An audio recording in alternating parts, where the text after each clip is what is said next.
In today's letter, I'd like to confront the narcissistic parent that you may have experienced growing up and how it's maybe impacted and the effects in relationships, and what it must have been like growing up with such an experience, with a parent who prioritizes their own needs at the expense often of yourself when you were just a small young girl.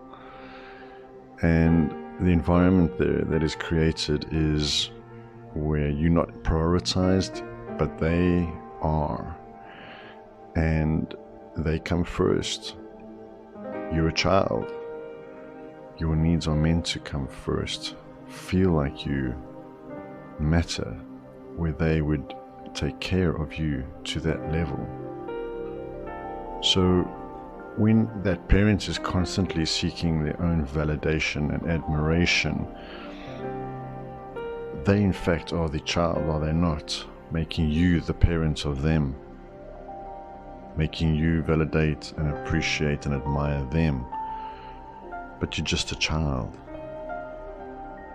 This is very confusing to your nervous system and your heart, and the immense pressure that you may have felt growing up in that environment to achieve and to constantly perform and excel, perhaps in various areas of your life, just to gain some attention and approval from your parents, must have been relentless. Their pursuit of validation can constantly result in an inadequacy and an anxiety within you as a young child, because you may fear always falling short of that parent's high standards, neglect, and just dismissal of you. They often lack empathy and will struggle to have recognized your own emotions when you were just a child, to be present with you and allow you to express who you were, because again it was more about them, not you. Where was that mirror helping you see your own reflection, gaining a sense of self, gaining a sense of identity? It wasn't there. A self-absorbed parent is an absent parent, a neglectful parent.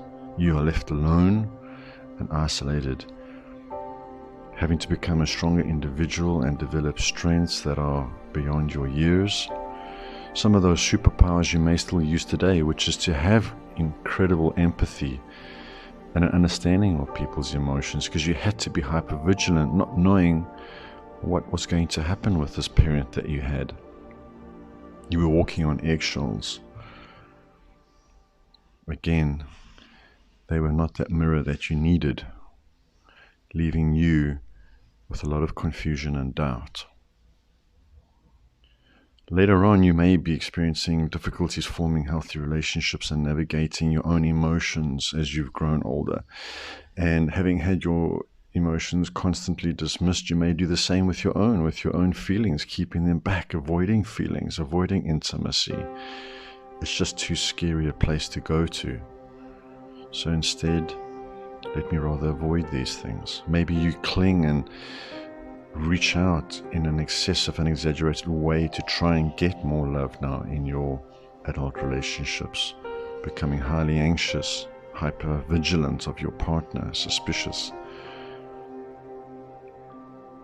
Growing up in that environment must have really given a distorted sense of what relationships are about. Again, missing out on that authentic sense of identity.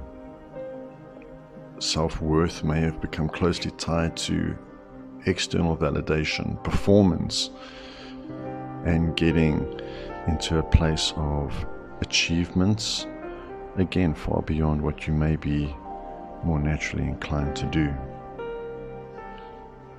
If your parent gaslit you, manipulated you, you're going to have a lot of self-doubt, and events may be distorted. Time might become obscure, and trust becomes a major issue, doesn't it? Not only with yourself, but with others too. Self-confidence could be eroded, and making decisions often quite difficult.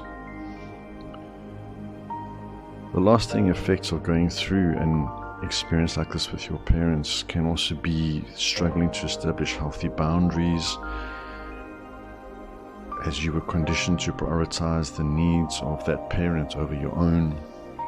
This can often leave you feeling very vulnerable to toxic relationships where, once again, your needs are overlooked. So in conclusion, us men have experienced similar experiences with our own parents perhaps, but we're here to share that we can be in an understanding position, and through open discussion and communication and vulnerability in relationship, we can grow and we can learn how to be more of our authentic selves again. So we invite you into that. And of course, what's important here is for your journey to be filled with more unconditional love, support, and perhaps therapy too.